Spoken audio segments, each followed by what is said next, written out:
ये थी अब तक की 25 बड़ी खबरें। अब आपको दिखाते हैं खबरें विस्तार से। आपके लिए खबरों की प्लेट तैयार है, तो चलिए शुरुआत करते हैं ट्रेंडिंग न्यूज के साथ।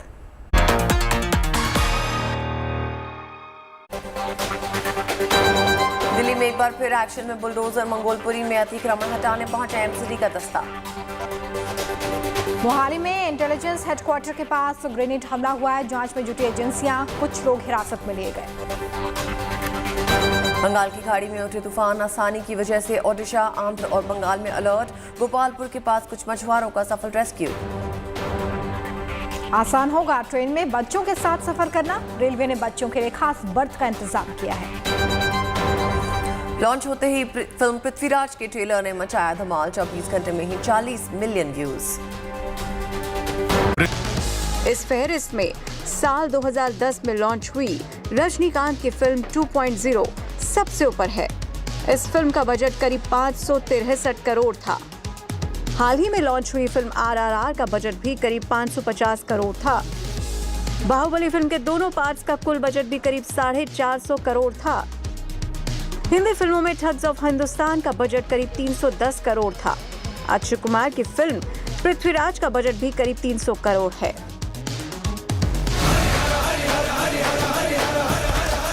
इस मेगा बजट के दम पर पृथ्वीराज से उम्मीदें भी बढ़ी है। इस फिल्म के ट्रेलर ने तो दर्शकों का दिल जीत लिया है। अब देखना है कि पृथ्वीराज के किरदार में अक्षय कुमार को दर्शक कितना पसंद करते हैं। Bureau report, good news today.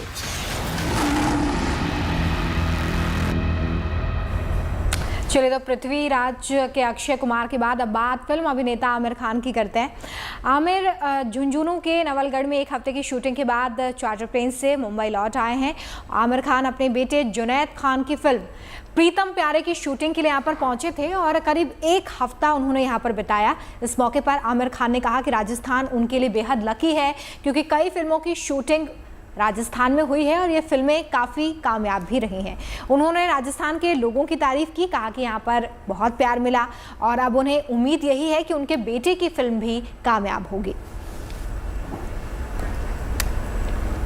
Rajasthan जब भी मैं आता हूं तो मुझे बड़ा अच्छा लगता है, क्योंकि ये जगह ही ऐसी है, इतनी खूबसूरत, और यहाँ के लोग इतने अच्छे हैं, सपोर्टिव हैं। बहुत ही अच्छा एक्सपीरियंस रहा हमारा और बड़ा अच्छा लगा एक बार फिर हम यहाँ आए। एक्चुअली हम यहाँ लाल सिंह चड्ढा की शूटिंग के लिए भी आए थे और एक्चुअली राजस्थान शायद मेरे लिए लकी जगह है। तो जो फिल्में सरफरोश से लेके सारी फिल्में जो यहाँ शूट हुई हैं वो सब कामयाब हुई हैं। आप लोगों की दुआएं हैं। और फिल्मों के बाद अब बात रेल मुसाफिरों की सहूलियत की करते हैं। रेलवे ने आज मुसाफिरों को 2 सौगातें दी। पहली सौगात ये कि अब कुछ ट्रेनों में लोअर बर्थ के साथ चाइल्ड बर्थ की सुविधा दी जा रही है। ट्रायल के तौर पर दिल्ली डिवीजन ने कुछ ट्रेनों में ये सुविधा शुरू की और ऐसे में बर्थ में माँ के साथ बच्चों को सुलाने के लिए अतिरिक्त जगह मिल जाएगी। इससे माँ के साथ साथ बच्चे का सफ़र भी सहूलियत भरा होगा। अगर ये प्रोजेक्ट कामयाब होता है तो आने वाले दिनों में दूसरी ट्रेनों में भी ऐसे बर्थ बनाए जाएंगे। इसके साथ ही लखनऊ और दिल्ली के बीच आज से डबल डेकर ट्रेन की भी शुरुआत हो गई है। ज़्यादा सीटों वाली इस ट्रेन में दिल्ली और लखनऊ के बीच सफ़र करने वाले मुसाफिरों को पूरी सुविधाएं मिलने की उम्मीद है।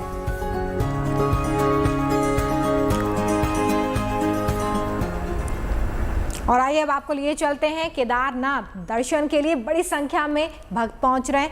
इस पावन धाम में 18 से 20 हज़ार श्रद्धालुओं के ठहरने की व्यवस्था की गई है और इसे देखते हुए भक्तों को केदारनाथ भेजा जा रहा है। बाकियों को सोनप्रयाग में ही रोका जाता है। श्रद्धालुओं को किसी तरह की कोई दिक्कत ना हो, इसे देखते हुए केदार घाटी को कई सेक्टर्स में बांटा गया है और पुलिस यहाँ पर मुस्तैदी से भक्तों का ख्याल रख रही है। देखिए,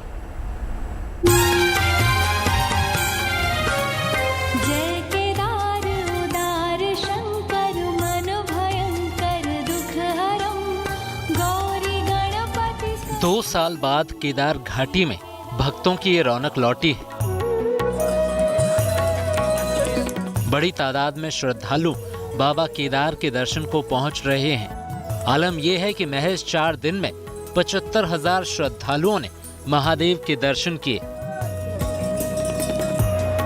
केदार घाटी की 60% आबादी केदारनाथ यात्रा पर ही निर्भर है।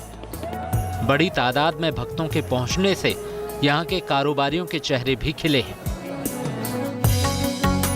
इस बार केदारनाथ धाम में पहले दिन 23,512, दूसरे दिन 18,212 और तीसरे दिन 17,749 भक्तों ने बाबा केदार के दर्शन किए। भक्तों के उत्साह को देखते हुए उम्मीद की जा रही है कि इस बार केदार घाटी में रिकॉर्ड तोड़ तादाद में भक्त पहुंचेंगे। भारी तादाद में भक्तों की आमद को देखते हुए प्रशासन ने भी कमर कस ली है। पुलिस की तरफ से यात्रियों को फैसिलिटेट करने के लिए उनका उस समयबद्ध तरीके से दर्शन हो जाए और किसी प्रकार की परेशानी ना हो, इसको लेकर पूरी प्लानिंग कर ली गई है। ऊपर केदारपुरी को अलग अलग सेक्टर जोन में डिवाइड कर दिया गया है। हमारे 2 पुलिस उपाधीक्षक और 2 इंस्पेक्टर लगे हुए हैं वहाँ पर, उनके अंडर में पूरी फोर्स दी गई है। तो पुलिस की तरफ से पूरी व्यवस्था है।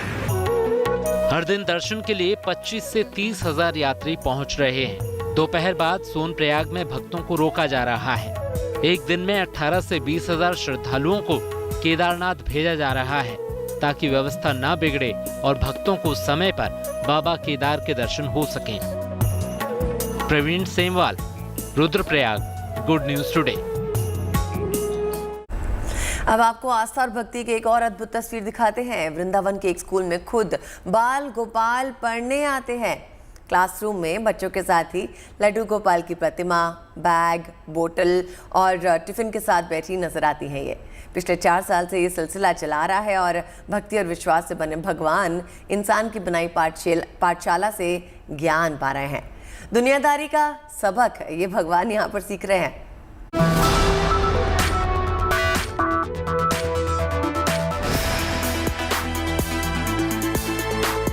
भक्ति, आस्था और विश्वास से रची इस मूर्ति को आप भगवान का प्रतिरूप मान सकते हैं, लेकिन राम गोपाल के लिए ये उनका बालक लड्डू गोपाल है। राम गोपाल ने कभी इनकी आरती नहीं की, धूप नहीं दिखाई, बस इन्हें अपना बच्चा माना। एक दिन पिता को एहसास हुआ कि बेटे को पढ़ाना भी तो है, लिहाजा राम गोपाल अपने लड्डू गोपाल को लेकर पहुंच गए संदीपनी मुनि स्कूल। तो 4 साल पहले लाला जी ने प्रेरित किया मैं स्कूल जाऊंगा, तो हम इसको कोई स्कूल ऐसा है ही नहीं था। तो स्कूल में बैठे हुए एक माता जी से बात हुई, उन्होंने कहा मैं आपको लेके संदीपनी मुनि स्कूल चलती हूँ। तो मेरा ही मन हुआ पे इनके एक्चुअली गुरु तो संदीपनी मुनि ही थे, तो चलो हम लेके आ गए।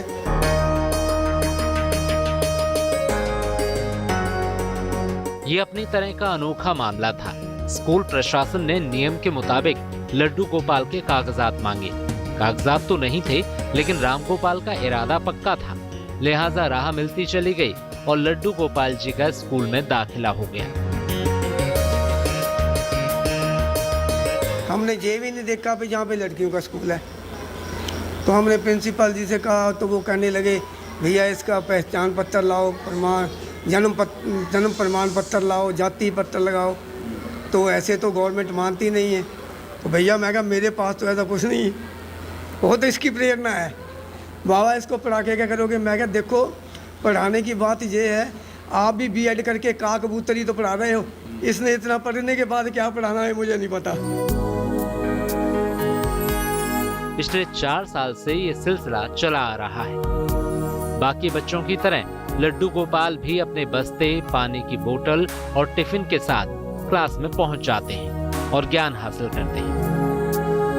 तो ऐसे ही तैयार करके, जैसे आम बच्चा तैयार होता है ऐसे ही तैयार होकर मेरे साथ ई रिक्शा लगी हुई स्कूल में, उसमें 7-10 बजे आ जाती है गेट पे। तो उसमें लेके जहाँ आ जाते हैं 12:30 पौने 1 जहाँ से छुट्टी होती हुए चले जाते हैं। लड्डू गोपाल स्कूल की तमाम एक्टिविटीज में हिस्सा लेते हैं, बाकायदा एग्जाम भी देते हैं। अब कक्षा 4 में पहुंच गए हैं, लेकिन नर्सरी के बच्चों के साथ ही इनका मन लगता है। इन बच्चों को भी लड्डू गोपाल का साथ खूब भाता है। जब भक्ति सच्ची हो, आस्था निर्मल हो, अटूट विश्वास हो, तो भगवान को भी जमीन पर आना पड़ता है, भक्त के इशारों पर नाचना पड़ता है। बाल गोपाल को कलयुग में भी संदीपनी आश्रम जाना पड़ता है। यकीन ना आए तो इन तस्वीरों को देख लीजिए। Madan Gopal Sharma, Mathura, good news today.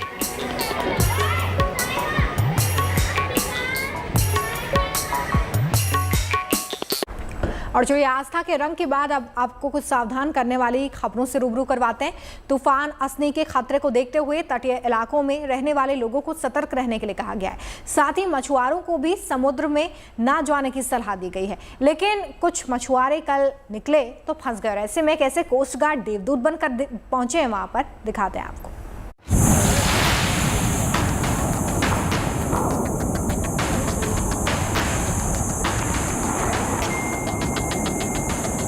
तूफान के दरमियान चला रेस्क्यू अभियान। ये तस्वीरें उड़ीसा के गोपालपुर से 20 किलोमीटर दूर सोनापुर बीच की हैं।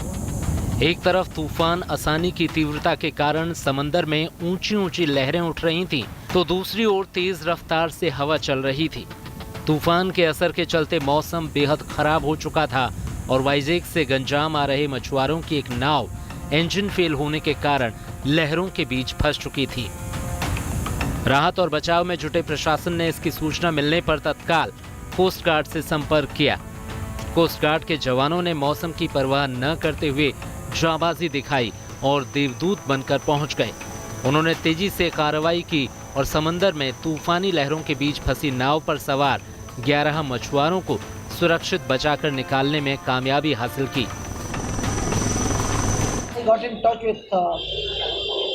Coast Guard, Indian Coast Guard, Bhubaneswar DIG, Mr. Beast, as well as Paradip DIG, Mr. Singh, and promptly they have responded. I talked to them somewhere around 4:40 p.m. and by 4:55 p.m. one helicopter started its service and they have reached the site at around 4:45 and 5 minutes back already 3 persons have been evacuated, air evacuated from this boat. इस rescue operation को advance light helicopter mark 3 की मदद से अंजाम दिया गया। तूफान आसानी भले ही कमजोर पड़ रहा है, लेकिन इसके चलते उड़ीसा समेत कई राज्यों के तटीय इलाकों में आज भी तेज आंधी और बारिश की आशंका है। ऐसे में मछुआरों को समंदर में न जाने की सलाह दी गई है। स्थानीय लोगों को भी एहतियात बरतने को कहा गया है। प्रभावित इलाकों में प्रशासन अपनी तरफ से राहत और बचाव के लिए पूरी तैयारी के साथ मुस्तैद है ताकि किसी भी स्थिति से निपटा जा सके। अनुपम मिश्रा और मोहम्मद सूफियान के साथ bureau report, good news today.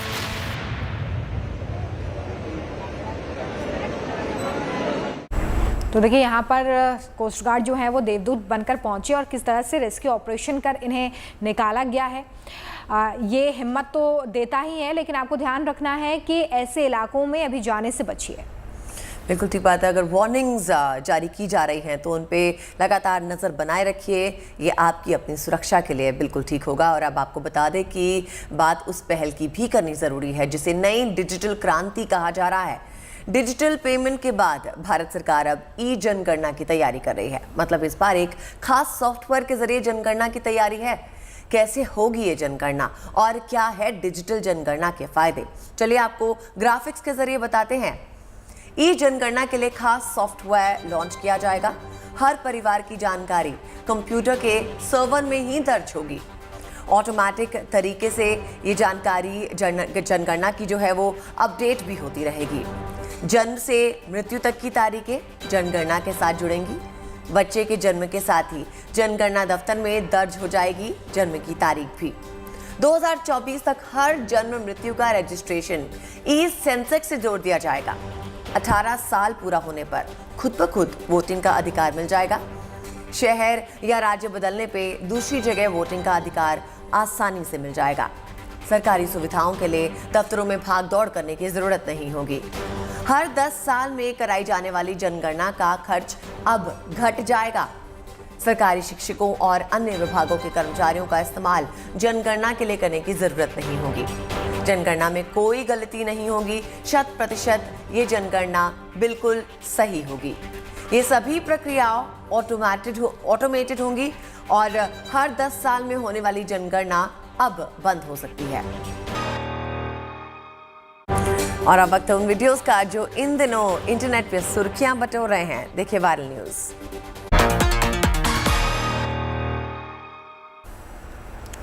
बिल्ली ने जब दूसरों को ट्रेडमिल पर चलते देखा तो उसे भी एक्सरसाइज करने की सूझी, लेकिन ट्रेडमिल पर चलना बिल्ली के लिए आसान नहीं था। वो ट्रेडमिल पर चलने की कोशिश करने लगी तो उसकी हरकत सोशल मीडिया पर कैद हो गई।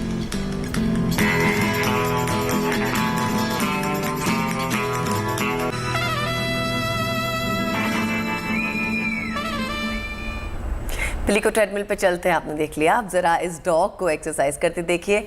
इनके एक्सरसाइज करने की अदा बेहद निराली है। अपने मालिक को पसीना बहाता देख इन्हें भी सेहतमंद रहने की सूझी, लेकिन आलस इतना था कि खुद से मेहनत नहीं हो पा रही थी, इसलिए मालिक की पीठ पर सवार होकर ये एक्सरसाइज करने लगे।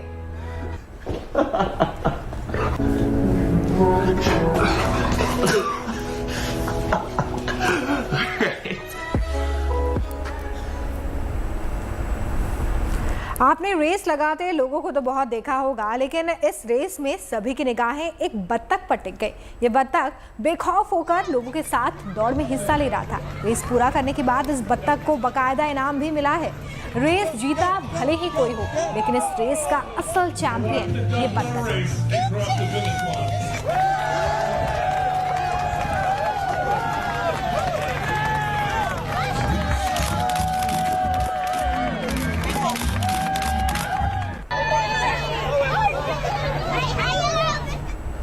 बत्तख के बाद अब इस हंस को देखिए। इन्हें ज़रा पसंद नहीं कि इनके तालाब में किसी और की एंट्री हो। अगर गलती से किसी ने इनके तालाब में उतरने की कोशिश की तो ये उसे फौरन सबक सिखाने दौड़ते हैं। इस लड़के ने भी यही गलती की थी।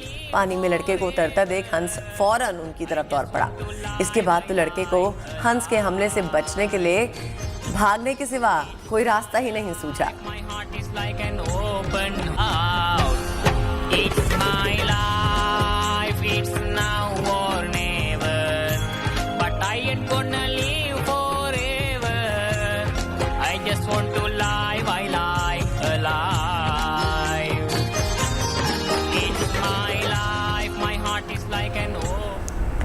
सील को जब घूमने का शौक हुआ तो वो समंदर से निकलकर सीधा एक बीच रेस्टोरेंट में जा पहुंचा। समंदर से सील के निकलने की तस्वीर किसी ने अपने कैमरे में कैद कर ली है। अब सील का ये अंदाज सोशल मीडिया पर लोगों को खूब पसंद आ रहा है। लोग इस वीडियो को खूब शेयर कर रहे हैं।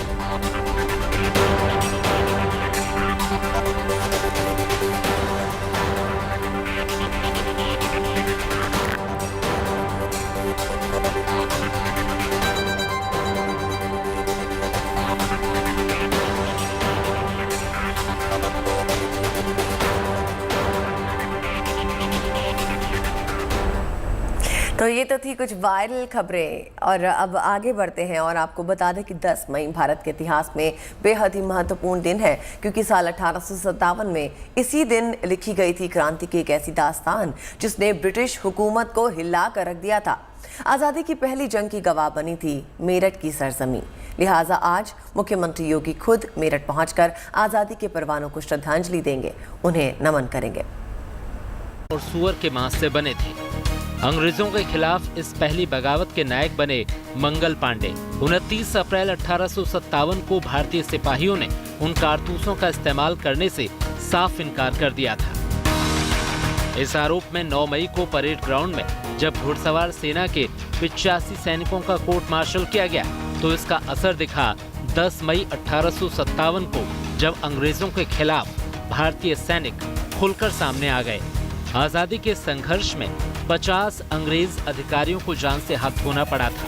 बहादुर शाह जफर, नाना साहेब, रानी लक्ष्मीबाई और तात्या टोपे जैसे स्वतंत्रता सेनानी इस क्रांति में कूद पड़े और आजादी के संग्राम की गूंज 7 समंदर पार तक सुनाई दी थी। हर हिंदुस्तानी आजादी का मोल समझे, इसके लिए जरूरी है कि हम शहीदों की कुर्बानियों को याद रखें, बीते वक्त के उस संघर्ष को याद रखें जिसकी वजह से आज हम खुली हवा में सांस ले रहे हैं, आजादी का अमृत महोत्सव मना रहे हैं। Bureau report, good news today. अतिक्रमण की बात करेंगे क्योंकि अतिक्रमण के खिलाफ इस वक्त दिल्ली में लगातार एक्शन हो रहा है। नगर निगम की कार्रवाई भी जारी है और आज दिल्ली के मंगोलपुरी में बुलडोजर पहुंचा है। दिल्ली पुलिस की एयर पैरामिलिट्री फोर्स गलियों में तैनात कर दी गई है। यहाँ लोगों ने खुद ही अतिक्रमण हटाने का काम भी किया है। इससे पहले एनसीटी का बुलडोजर सोमवार को अवैध अतिक्रमण हटाने के लिए शाहीन बाग पहुंचा था। इसे लेकर काफ़ी बवाल हुआ। इसी वजह से मंगोलपुरी में ड्रोन से निगरानी की गई और पुलिस दस्ता भी सुरक्षा के साथ यहां पर मौजूद रहा। 3 तस्वीरें आपके सामने हैं। मंगोलपुरी में अतिक्रमण हटाने के दौरान एमसीडी के मुताबिक 50 दुकानों पर कार्रवाई की गई है, जिन्हें पहले से चिन्हित किया गया था। 70% लोगों ने अपने सामान को खुद ही हटा लिया था, तो वहीं 30% दुकानों पर बुलडोजर से कार्रवाई हुई है। एमसीडी अफसर ये भी बता रहे हैं कि एमसीडी का अतिक्रमण हटाओ अभियान 13 मई तक दिल्ली के अलग अलग इलाकों में चलाया जाएगा। तो ये 3 तस्वीरें अतिक्रमण से जुड़ी हुई आपके सामने हैं। एमसीडी लगातार कार्रवाई कर रहा है ऐसे निर्माण पर जो अवैध तरीके से खड़ा किया गया है, और इसी कड़ी में दिल्ली के अलग अलग इलाकों में इस वक्त बुलडोजर काफी तेजी से अतिक्रमण को ढाने का काम कर रहा है। इससे जुड़ी ये 3 तस्वीरें देखिए। मंगोलपुरी में आप विधायक मुकेश अहलावत बुलडोजर के सामने लेट गए। हालांकि पुलिस ने उन्हें हिरासत में ले लिया। मुकेश अहलावत का कहना है कि अतिक्रमण हटाने के नाम पर बेवजह लोगों को परेशान किया जा रहा है। इस वक्त हमारे साथ इस इलाके के विधायक मुकेश अहलावत जी मौजूद हैं।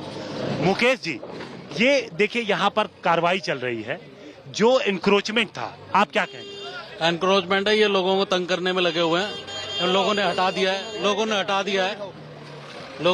दिया है, ये बिना बात के पंगेबाजी कर रहे हैं। अब ये देखो एमसीडी का ये टॉयलेट है, यहाँ पर टॉयलेट है, उसको भी तोड़ दिया इन्होंने। कोई तरीका थोड़ी ना ये।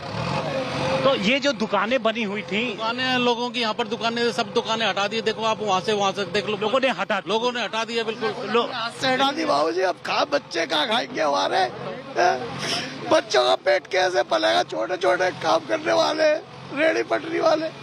आप लोगों को पहले कभी बोला गया था? कभी नहीं बोला गया। 30-35 साल हो गए जनाब। एक हमारे पास चालान भी है, बहुत सारे चालान भी है हमारे पास। क्या करें बाबू जी? चालान कैसे?